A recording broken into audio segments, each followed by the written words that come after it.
The question begins as a whisper, small, fragile, and yet so heavy that it seems to bend reality around it. It drifts across the Imperium like a ripple in still water, skirting the edges of nightmares, brushing against the minds of psychers who do not survive long enough to repeat what they've heard. At first, the Imperium dismisses the tremors as random instability in the warp, another meaningless fluctuation in a galaxy built on upheaval. But something is different this time. Something ancient shifts, deep beneath the Golden Throne, so subtle that not even the most sensitive instruments of the Adeptus Mechanicus detect it immediately. It is a subtle change in psychic pressure, like a giant inhaling after millennia underwater. The first undeniable sign appears not in the throne room, but light years away, among the drifting void cities near the Astronomicon. Navigators, bred for warp sight, feel it before anyone else. Their third eyes ache, some collapse in agony, others stare silently into the void, trembling, unable to explain why the Astronomicon, a beacon that has burned unwavering for 10,000 years, now flickers like a dying star. Astropaths scream themselves hoarse as images pour into their minds. A shadowed throne, a hand twitching, an eyelid quivering as if something colossal is struggling to awaken from the deepest, most terrible dream. On Terra itself, the tech priests of the Adeptus Mechanicus swarm around the complex machinery of the Golden Throne with a desperation they attempt to conceal beneath their metallic monotone. Their instruments spit out contradictory readings, streams of data that defy logic. They whisper binaric prayers in panicked bursts. The throne, an arcane relic they barely comprehend, behaves like a living thing trapped beneath layers of mechanical tomb. Power levels spike without warning, then plunge into silence. But there is no failure, no sign of collapse. Only change, a transformation unfolding beyond their understanding. Across the vastness of the Imperium, ordinary citizens experience something far stranger. Miners on far-flung moons feel the ground tremble beneath them, though no geological fault exists. Shrine World pilgrims wake from nightmares of golden light breaking through suffocating darkness. On prison worlds, convicts claw at the walls, begging unseen watchers to stop whispering in their ears. Millions feel a nameless dread, an instinctive fear that something enormous is stirring deep beneath reality, as if the galaxy itself is holding its breath. The High Lords of Terra are the last to sense the truth, yet the first to try to bury it. Their chambers echo with heated arguments cloaked beneath masks of stoic authority. They dismiss the strange reports as superstition, mass hysteria, a temporary disturbance in the warp. But every one of them knows the truth they dare not speak aloud. Any change in the Emperor's state, whether toward life or death, threatens the political power they have hoarded for millennia. Their cautious stability, their carefully managed image of eternal control, begins to fracture. Meanwhile, psychers everywhere hear a voice, a faint, fractured whisper drifting through the warp like the last echo of a dying sun. At first it is barely recognizable, a tremor of thought, a presence flickering somewhere between agony and awakening. Those who hear it describe it differently. Some claim it is a call for help, others say it is a warning. A few insist it is a command. But all agree on one thing: the voice is ancient, immeasurably powerful, and unmistakable. The custodians, silent and vigilant, sense the shift more profoundly than anyone. Their golden armor hums with psychic resonance as they stand watch in the Imperial Palace. They do not speak of what they feel. They do not speculate. But deep beneath the mask of stoic duty, even they feel something akin to fear. For 10,000 years they have guarded a corpse god suspended between life and death, bound to a throne that devours psychers by the thousands each day. But now, something inside that eternal husk flickers like a dying ember struggling for breath. Or perhaps a new spark igniting. The first tremor shakes the palace without warning. Marble pillars tremble. Dust shivers loose from ancient ceilings. The ground quakes with a low, ominous rumble that echoes through the blood-soaked halls of history. The custodians respond with flawless discipline, but even they cannot hide their unease. For a moment that feels far longer than it should, the throne itself hums with a vibration that resonates through their bones like a heartbeat. Then, for the first time in 10,000 years, silence. A silence so deep that even the warp seems to recoil from it. Something has begun, something irreversible, and the galaxy, whether it knows it or not, has just crossed the threshold of a new age, an age where the Emperor of mankind may finally awaken. For a moment, the galaxy seems frozen in the aftermath of the impossible silence, as if all of existence is waiting for something to happen, something monumental, something ancient, something that should not be possible. The stillness hangs like a blade above the Imperium. From the lowest hive cities to the highest spires of Terra, from forgotten frontier worlds to the hallowed halls of sacred shrines, a single truth crawls through the human subconscious: a boundary has been crossed. The throne is no longer dormant. Deep within the imperial palace, the air grows cold, not the cold of failing machinery or dying power, but a deeper cold, a psychic winter radiating from the heart of the golden throne itself. The Adeptus Mechanicus swarm around the sacred machinery, chanting distorted binaric liturgies, attempting to stabilize systems that have suddenly begun to operate according to laws they cannot comprehend. Consoles flicker with unreadable glyphs. Cables vibrate like plucked strings. The very metal of the throne seems to stretch and tighten as if awakening from a millennia-long paralysis. Then a pulse of light erupts, brief, blinding, and utterly silent. It does not illuminate the room, rather, it seems to impose itself on reality, as though the universe has been forced to acknowledge a presence it had spent 10,000 years trying to forget. Custodians stagger, not physically, but psychically, each one gripping their guardian spears as something passes through them, an immense consciousness brushing against their minds with the weight of a collapsing star. And still, the Emperor does not move. Not yet. Instead, his presence expands. It leaks into the warp like a tide rising from the depths. Across the galaxy, psychers who had once heard faint whispers now scream as that whisper becomes a single, thunderous heartbeat. A psychic wave crashes outward from Terra, shattering minds too weak to withstand it and silencing demons mid-howl. The warp recoils, writhing like a wounded animal. For the first time in countless centuries, the Imperium feels fear. Then, so faint at first it might be a trick of the mind, the Emperor's hand twitches. A shudder ripples through the throne. Sacred cables strain. Ancient sigils burn brighter. The custodians fall to their knees as the temperature plummets, the air thick with psychic force so overwhelming that breathing becomes an act of sheer will. Some of the most hardened warriors of the Imperium, beings who have known no fear since their creation, find their hearts racing with terrified awe. The Emperor's eyelids tremble. The silence grows heavier, oppressive, almost unbearable. The entire palace seems to hold its breath. Even the warp quiets, its endless screaming momentarily choked off. And then, his eyes open. Twin suns explode into existence, carved from raw psychic fire. Anyone who looks directly into them feels their soul laid bare, stripped of all delusion, exposed before a being of impossible magnitude. The Emperor does not blink. His gaze floods the chamber, flooding everything with a radiance that feels like both salvation and annihilation. The custodians bow their heads instantly. The tech priests drop to the ground, overwhelmed by data their minds are unworthy to receive. The Emperor inhales. It is a single breath, quiet and deliberate, but the sound reverberates across the warp as if the universe itself is being drawn inward. Demons shriek. Blackstone fortresses groan. The Astronomicon explodes with renewed brilliance, burning hotter and stronger than it has in millennia. His voice follows, a whisper that shakes reality. "My children, what have you done?" The words are soft, almost gentle, yet they cut through the minds of every psyker across the Imperium like a surgical blade.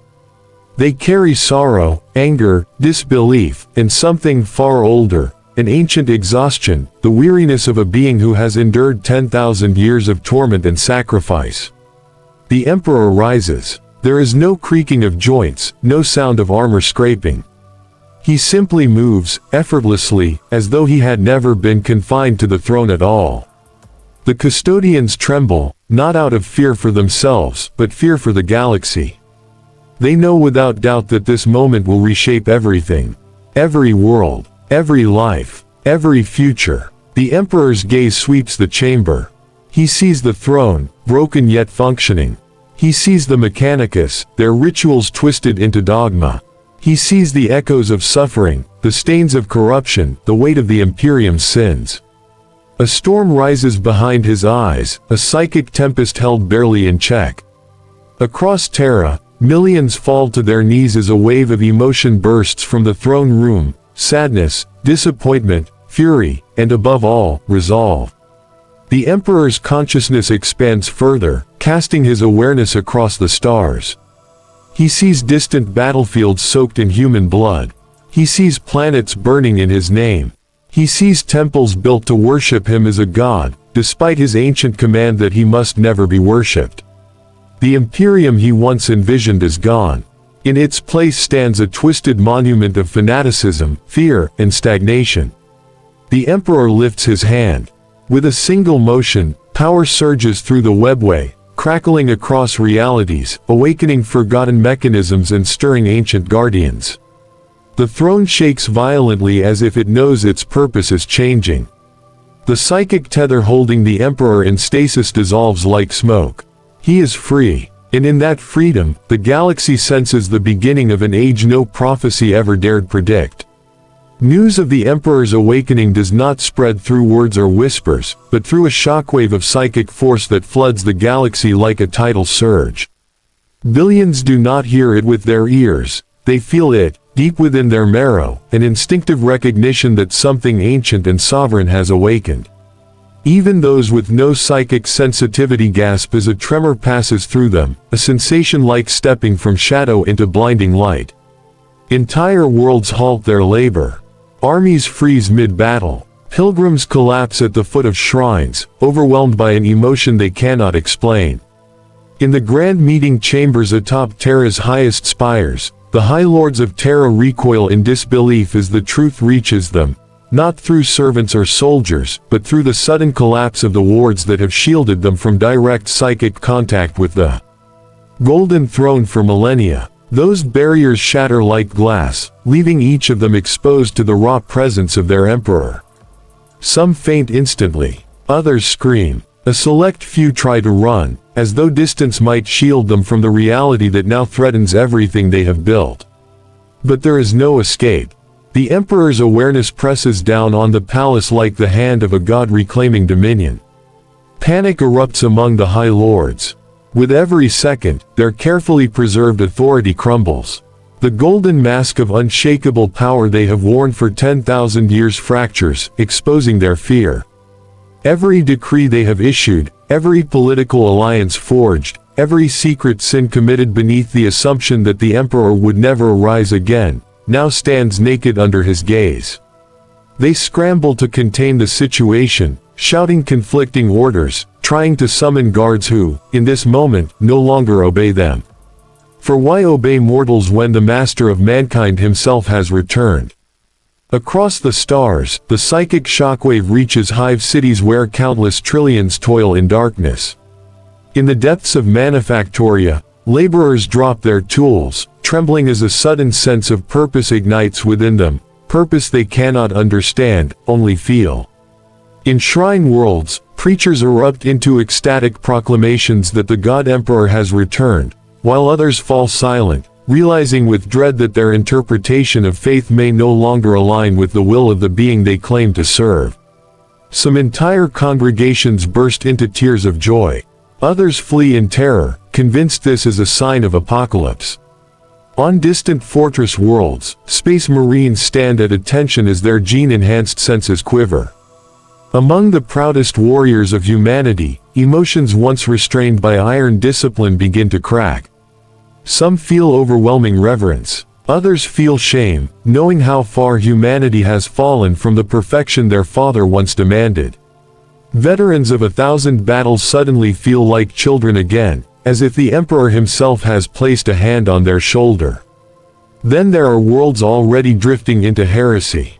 On those planets, the Emperor's awakening is felt as searing pain, like exposure to pure truth. Traitors, mutants, cultists, and demon worshippers collapse in agony as his presence pierces them. Some burn from the inside out, their twisted souls unable to bear even a fragment of his consciousness. Others scatter into the shadows, howling like cornered beasts. On certain heretic worlds, the psychic pulse hits so powerfully that entire cults die instantly, their minds simply erasing themselves rather than endure his return. The Emperor walks. Inside the palace, his steps resonate like thunder muffled through ancient stone. Each movement radiates a psychic gravity that bends the air, distorting sound and thought alike. The custodians follow at a respectful distance, though follow is too weak a word. They trail behind him like planets caught in orbit around a star. Their armor, once a symbol of unmatched strength, now feels small in his presence. Wherever the Emperor passes, the effects are immediate and profound. Servants collapse in awe. Veterans drop to their knees. Dignitaries, diplomats, and priests tremble violently as the raw force of his mind brushes theirs, revealing their intentions, their loyalties, their buried secrets. Some faint from the sudden exposure of their own hypocrisy. Others begin weeping uncontrollably, overwhelmed by the realization that they have failed him. The Mechanicus stares in wonder and terror. Their prayers, once directed toward the machine god, falter mid-verse as the Emperor's psychic radiance washes over them. For the first time in 10,000 years, many tech priests instinctively realize the truth. The entity they worship as Omniscia is not the Emperor himself, as doctrine claims, but something far more complex, a truth that the Emperor now drags quietly into the light. The greatest upheaval of all manifests within the ecclesiarchy. For 10 millennia, they have crafted the Imperium's dominant religion, preaching the Emperor's divinity in words he never sanctioned. Now, confronted with his presence, raw, unfiltered, overwhelming, the foundations of their dogma tremble. Some priests rejoice, convinced his return validates their faith. Others are struck silent, recognizing the unspoken warning contained within his gaze. Because the Emperor is not pleased. He sees a galaxy twisted into a parody of his dream. A civilization built on stagnation and superstition rather than progress. An empire of fear, not unity. The quiet condemnation within his eyes is enough to shatter the hearts of the devout.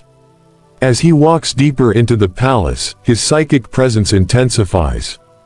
The very walls vibrate. The ground hums underfoot. Reality seems to protest his awakening, as though the universe itself is unprepared to contain him.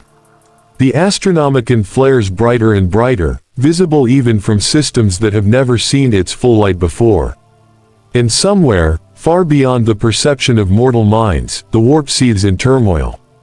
Because the Emperor's awakening is not merely a moment, it is a rupture. A wound torn into the fabric of a materium. A shock that echoes across the thrones of gods. The Imperium trembles. Its rulers falter. Its faithful scream and rejoice in equal measure. For the first time in 10,000 years, chaos does not rise, it recoils. And the galaxy understands, with dawning horror and awe, that the Emperor's return is not a blessing. It is a reckoning. In the moments following the Emperor's awakening, the warp does not simply tremble, it convulses. What begins as a ripple becomes a seismic shudder that tears across realms unseen by mortal eyes. The Imperium, that infinite ocean of emotion and madness, reels as if struck by a force older and stronger than the darkest nightmares birthed within it. For 10 millennia the warp has fed upon humanity's suffering, fattened on despair, cultivated by the very stagnation the Imperium has embraced. But now that ocean churns with terror. Something has disturbed its dominion, something it believed forever bound to a broken throne of golden machinery. That something is awake. The chaos gods feel it first. They do not sense it as a sound or sight, but as a sudden jagged tear slicing through their realms, a wound made of absolute clarity. Imagine 4 colossi, ancient and omnipotent, suddenly feeling a knife press against their throats. Khorne roars as his brass citadels crack under the psychic shockwave, rivers of boiling blood reversing their flow. Tzeentch's crystalline labyrinth twists violently, contorting into impossible shapes as prophecies unravel.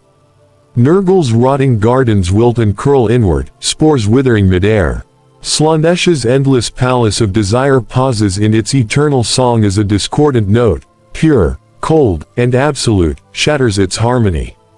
The Emperor's presence in the warp had always been a distant agony to them, a constant pressure they had long grown accustomed to. But this is different. This is not the lingering echo of a dying god. This is not the fading glow of a martyr bound in perpetual torment. This is the return of something that defies their design, a being whose will once carved civilizations out of the void and whose mind could stand against them even in their own realm. The warp screams. Demons, great and small, erupt into frenzied panic. Legions that once marched with perfect malevolence scatter like insects. Some howl in ecstatic rage, others in perfect horror. Entire demonic hosts dissolve as his psychic radiance cuts through them like scalding light. Even the mightiest princes feel the Emperor's awakening like chains snapping around their essence, breaking the unspoken comfort they had enjoyed in his absence. Not all flee. Some gather at the edges of the realm, trembling but hungry, sensing opportunity in the storm. For if the Emperor walks once more, so too do the shadows around him deepen. And for every force that recoils, another stirs, whispering that the galaxy may soon fracture in ways no prophecy dared predict. On distant demonic worlds, cracks split the sky. Entire continents buckle as the Emperor's consciousness brushes against their foul landscapes. Demonic monoliths crumble. Forbidden ritual sites explode. Souls bound in eternal torment flicker into brief, agonized freedom. A tidal wave of raw psychic force crashes into the demon realm, scattering even the most defiant warlords of chaos. In the halls of the Adeptus Mechanicus, tensions erupt. For centuries, they worshipped the machine god, believing it to be intertwined with the Emperor himself. Now they face a being far beyond their comprehension, a living contradiction to their most sacred doctrines. Some tech priests fall into mechanical prayer. Others collapse, overwhelmed by the realization that they have misunderstood the omniscient's true nature. A smaller, more dangerous faction quietly questions whether the Emperor's return threatens their power. The mechanized clergy fractures, its unity dissolving under the weight of truth. The Emperor turns his gaze toward the Space Marines, whose gene seed once flowed from his own design. Through psychic resonance alone, he summons them. Across thousands of worlds, battle brothers pause mid-war, feeling his call as surely as they feel the blood in their veins. Entire chapters fall to their knees. The Ultramarines sense a pulling at their very souls. The Blood Angels tremble with a mix of awe and dread, wondering what their father sees in the flaws they have carried for millennia. The Space Wolves grow silent, knowing instinctively that the one they called Allfather has awakened at last. And beyond mortals and Astartes, the Emperor reaches further still, across the warp, through storms and shadows, his mind brushing against the consciousness of his scattered sons. The Primarchs. Some hear him instantly. Guilliman feels the psychic call burn through his thoughts like a star igniting. He grips the edge of a strategy table, eyes widening with disbelief as the truth dawns upon him. The Emperor lives, not in agony, but in strength. Lorgar feels his presence like a blade through his soul, screaming as the lies he built crumble under the weight of reality. On the fringes of the galaxy, Lionel Johnson pauses mid-stride in the Dark Angel's Fortress Monastery, feeling a warmth he has not felt since childhood. Others remain hidden, their responses unknown. Vulcan feels it like a pulse through the flame of his soul. Perturabo, wherever he hides, senses something he had never wished to feel again, his father's eyes upon him. Even the most distant Primarchs, those lost, those broken, those wandering fate's darkest corners, cannot ignore the awakening. The Emperor does not demand they return. He simply reminds them that he has risen. In the throne room, the Emperor lifts his hand, and psychic light spills outward like a sunrise breaking across a dead world. He begins the great reforging of humanity's armies, not through ritual, but through reorganization, discipline, and purpose. He untangles corrupted doctrines. He strengthens the chain of command. He strips away unnecessary divisions born of petty politics. Space Marine chapters feel their oaths realigned, their identities clarified, their missions sharpened. The Legiones Astartes return, not in form, but in principle. Not unified as one, but reforged by vision. The Imperium begins to shift beneath his will. Not quickly, not perfectly, but undeniably. And all the while, beneath these sweeping reforms, a deeper storm gathers. Because all of this, his edict, his reforms, his psychic awakening, are merely preparation. For soon, he must face his sons. Not in war, but in truth. They come to him in visions, in pulses of psychic connection that bridge worlds. Guilliman stands before him as a child once more, torn between pride and heartbreak. The Emperor speaks without judgment, but with clarity sharper than any blade. The Imperium must change. Guilliman trembles as he realizes that everything he has built, everything he has upheld, must now evolve in ways he never dared imagine. Other Primarchs respond differently. Some with awe, some with fear, some with rage. The Emperor's return is not merely a moment, it is a catalyst. And as his will spreads across the stars, a fragile understanding emerges in every heart capable of perceiving the magnitude of this awakening. Humanity is no longer adrift. The Emperor is no longer silent. And the galaxy, trembling in awe and terror, feels the dawn of something vast and unstoppable. A new Imperium is beginning, forged not by bureaucracy, nor by blind worship, but by the direct will of the Emperor himself. But with his return comes the one thing the galaxy has always feared most: change. The Emperor stands at the center of the psychic storm that now encircles Terra, the warp churning like a living sea around the Golden Throne. His awakening has shaken the veil between realities, and now, drawn by his presence, his sons begin to gather. They arrive not through ships or shuttles, but through psychic resonance, through bonds carved deeper than flesh or time. Each Primarch feels the pull of his will, a summons older than the Imperium itself, older even than their own births. And one by one, they step into the Emperor's presence. Rebute Guilliman is the first. He approaches with controlled breath, but beneath the surface his thoughts are a storm. For 10,000 years he held the Imperium together, stitching its wounds with discipline and reason.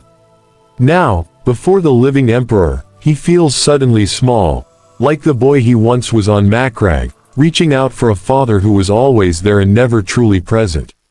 When he kneels, it is not out of worship, but out of the crushing realization that all his burdens, carried for so long, were never meant for him alone. The Emperor's gaze rests upon him, heavy with gratitude, heavier still with sorrow. He speaks not in words, but in meaning, pouring into Guilliman's mind the truth, that the Imperium he built, rigid and towering, must now bend. Must shed its stagnation, must evolve beyond bureaucracy and blind faith. Guilliman feels the weight of this truth like a blade pressing against his throat. His great work, his careful order, the vast machinery he resurrected from decay, it was necessary, but no longer enough. He understands. And accepting this truth is harder than any war he has ever fought. Next comes Lionel Johnson, materializing from a shadow at the far edge of the chamber. He does not kneel. He stands as a warrior who has lived too long in darkness and secrecy, one who carries the guilt of a legion's fractured soul. His armor still bears the marks of unseen battles. His eyes burn with unspoken questions. And yet, when the Emperor's gaze falls upon him, something inside the lion softens, just barely. The father he thought dead now stands before him, whole and radiant, and for the first time in millennia, the lion allows himself to breathe without suspicion. Then comes Vulcan, warmth manifesting like a gentle flame in the cold golden chamber. He kneels without hesitation, tears slipping down his cheeks not from fear, but from overwhelming relief. For millennia, he clung to hope. Now that hope stands alive before him. The Emperor's hand rests upon his bowed head, and in that touch, Vulcan feels forgiveness for every failure he carried like a wound. Others do not arrive in bodies, but in echoes. Perturabo emerges in a shimmer of psychic mirage, his face etched with bitterness. He does not speak, but the Emperor hears the silent scream beneath his cold exterior, the child who once wanted only to build, not destroy. The Emperor reaches toward him, offering understanding rather than judgment, but Perturabo recoils. His bitterness is armor, his shame, a prison. His image flickers and vanishes, leaving the chamber colder than before. Lorgar appears next, trembling violently, because he, more than any other, understands what this moment means. He meets the Emperor's gaze and sees not hatred, but truth. And that truth burns him. Every lie he spread, every heresy he nurtured, every world he twisted into worship, all of it unravels in the face of the one being whose silence he once mistook for divine endorsement.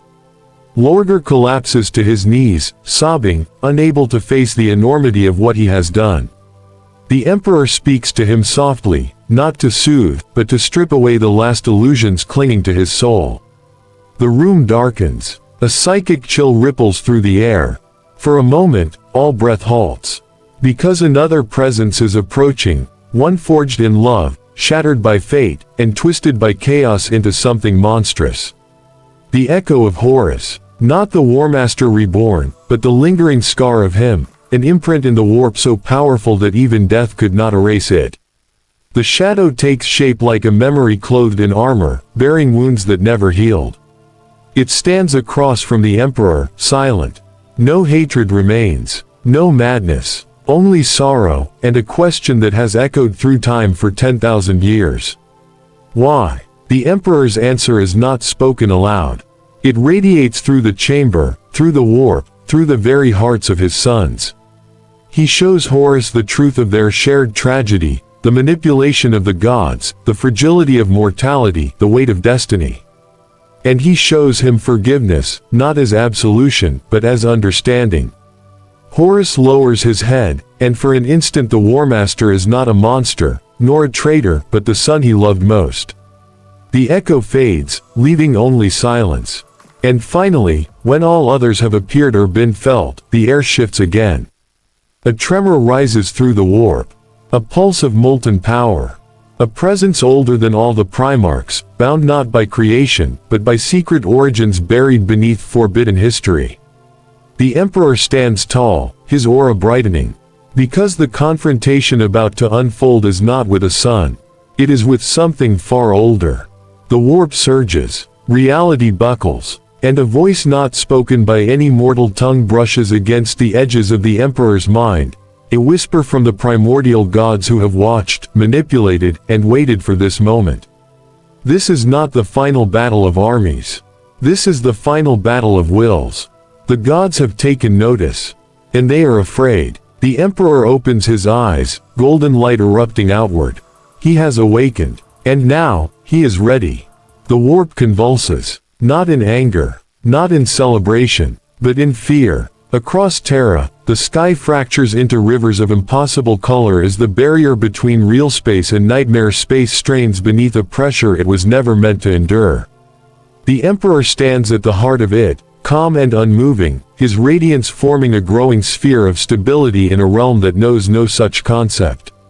Tendrils of raw Imperium lash toward him like serpents made of thought and spite, only to recoil the moment they near his presence.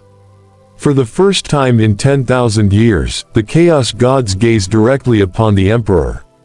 And they hesitate. Not because he is newly powerful, he always was. Not because he threatens their existence, he always did. But because he is no longer chained to a throne of agony. He is free. And the warp, which once fed on his suffering like carrion birds, now recoils from the light of a mind no longer fractured. He steps forward, and with each motion, the warp bends away like shadows fleeing from the sunrise. A presence emerges from the shifting storm. Then another. And another. They do not take physical forms. They are ideas, hatred given shape through emotion, divine parasites wrapped in the illusions of gods. Khorne manifests first, a towering cyclone of wrath, dripping in psychic blood that cannot fall. His voice is a grinding avalanche. You dare rise again? The Emperor's answer is not defiance. It is far quieter, yet infinitely heavier. I never fell. The words strike like a hammer of truth. Khorne recoils, because truth is the one weapon he cannot wield. Next comes Tzeentch, unraveling from the storm like a kaleidoscope of serpentine possibility. His voice ripples through 1,000 whispers layered atop each other. You upset the pattern. You interrupt the design. The Emperor gazes into the swirling labyrinth of shifting futures, sees the chains Tzeentch has woven around humanity, the illusions that corroded ambition into dogma. Your patterns end now. The warp shrieks as threads of destiny snap. Third emerges Nurgle, vast, bloated, dripping eternal decay rendered as mockery of life. His tone is mournful, almost fatherly. Why fight, my child? Entropy is the end of all things. The Emperor steps forward, and the air warms, not coldly, but cleanly, like the first breath taken after fever. Decay comes when hope dies. And hope is mine to give. Nurgle shrinks, his rot hissing into nothingness where the Emperor's presence touches it. And then, last of all, comes Slaanesh. A shimmer of perfection, a whisper of temptation, a breath that promises pleasure, beauty, release. You cannot deny desire. The Emperor answers gently, without malice. Desire is part of humanity. You are merely its corruption. Slaanesh flinches, because corruption cannot endure in the presence of clarity. Then silence. The four great powers gather around him like wolves circling a fire they cannot extinguish. They show their true forms, not shapes, but essences. Raw impulses attempting to crush his mind with the weight of their dominion. But the Emperor's mind is no longer bound. It stretches outward, vast as a galaxy, bright as a newborn star, ageless as the uncarved future. And in that instant, the Chaos Gods see something they have never seen before. A humanity that could exist without them. A humanity that does not need gods of fear or hope, war or pleasure, decay or ambition. A humanity that can walk forward without the chains of emotion twisted into weapons. They glimpse a future where they starve. A future the Emperor could make real. In their panic, the gods lash out. Reality ruptures. The warp surges. The chamber around Terra dissolves into an ocean of claws, eyes, screams, and storms. But the Emperor does not raise a blade. He does not forge a psychic spear. He does not burn the warp to ash. He lifts his hand, and everything stops. The warp freezes like glass caught mid-shatter. The gods feel their own power halt, stifled not by force, but by authority, by a truth they have denied for millennia. The Emperor is not simply a rival. He is a creator. He is the architect of the human soul. And the human soul is the warp's foundation. He is not their prisoner. He is their equal, perhaps even their superior. The Emperor speaks again, and his voice ripples through the Imperium with the calm of absolute certainty. I am not here to destroy you. I am here to free humanity from you. The warp quakes. The gods scream, voices that shatter stars. Because freedom for humanity means starvation for them. And the Emperor's will presses forward, reshaping the storm, bending it back towards something it once was long before chaos became a kingdom, a sea of potential, not corruption. The gods retreat. They do not flee because they are defeated. They flee because they see what is coming, and they fear it. The Emperor lowers his hand. The warp stills. The storm fades. And for the first time in 10,000 years, the galaxy's greatest predators know the truth. Humanity's God has awakened, and he is not theirs. He never was. When the Emperor's presence withdraws from the warp, the psychic storm dissipates. Like mist before the sun, deep within the sanctum of the imperial palace, the air steadies. The walls stop trembling. The golden throne stands silent, not as a cage, but as a relic. The Emperor returns to the physical world, fully awakened, unbroken, his form carved not from weakness but from incandescent resolve. Humanity does not yet understand what has happened. But the warp does. And the warp trembles. The Emperor's first act upon returning to material space is not to summon armies or issue decrees of conquest. Instead, he simply stands, radiating stability into the very fabric of Terra. His golden aura spreads like warmth through cold stone, through empty corridors, through ancient halls that have not seen true light in millennia.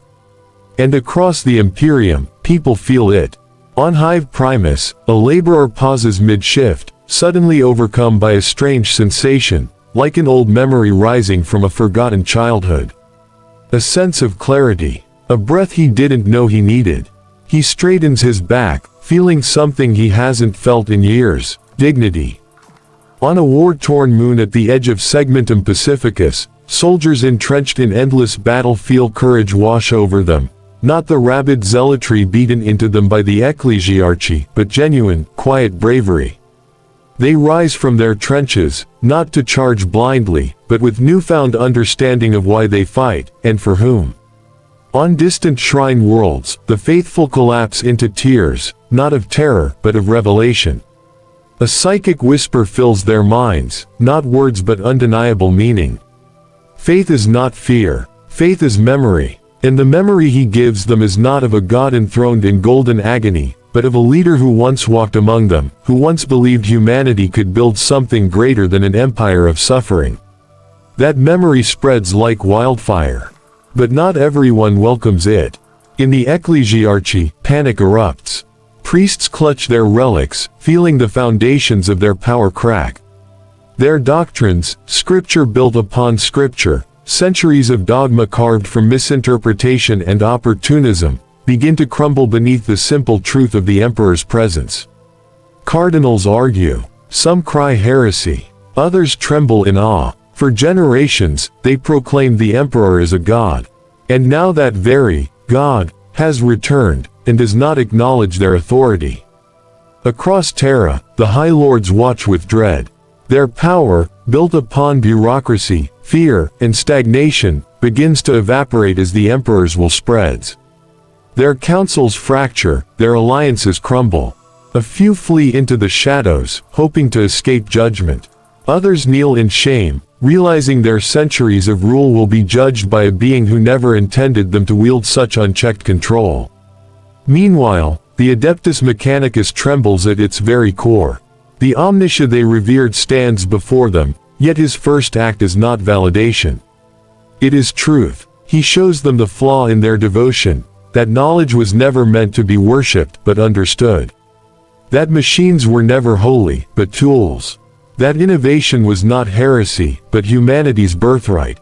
Some tech priests collapse in fervent enlightenment. Others scream defiance, unable to let go of millennia of ritual and superstition. A schism forms, not of blood, but of thought. And the Emperor watches, neither approving nor condemning, but letting truth do its work. Yet the greatest changes unfold within the Legiones Astartes, the Space Marines. Each chapter feels a psychic warmth radiate through their gene seed. A correction, a healing, a renewal. The flaws that long plagued certain legions, the Red Thirst, the Black Rage, the Canis Helix, the wretched mutations of the cursed foundings, begin to quiet. Not erased, not undone, but soothed. The Emperor's will stabilizes the imperfections that once fractured the unity of mankind's greatest warriors. The Blood Angels feel it like a sunrise within their souls. The Space Wolves feel ancient instincts untangle. The Dark Angels feel centuries of shame loosen their grip. The Black Templars feel their zeal tempered by clarity. The Grey Knights kneel as one, their minds flooded with peace. For the first time in thousands of years, the Angels of Death feel the hand of their Father upon their shoulders. But the Emperor's influence does not stop with the living. Deep within the warp, lost Primarchs feel the call. Not a command, an invitation, to return, to answer, to remember. Even the traitor Primarchs, broken, corrupted, consumed by chaos, feel it. Their twisted forms shudder at the touch of his will, like children awakened from a nightmare they no longer understand. Angron howls, his rage faltering for the first time in centuries. Fulgrim trembles, seeing his reflection and remembering the man he once was.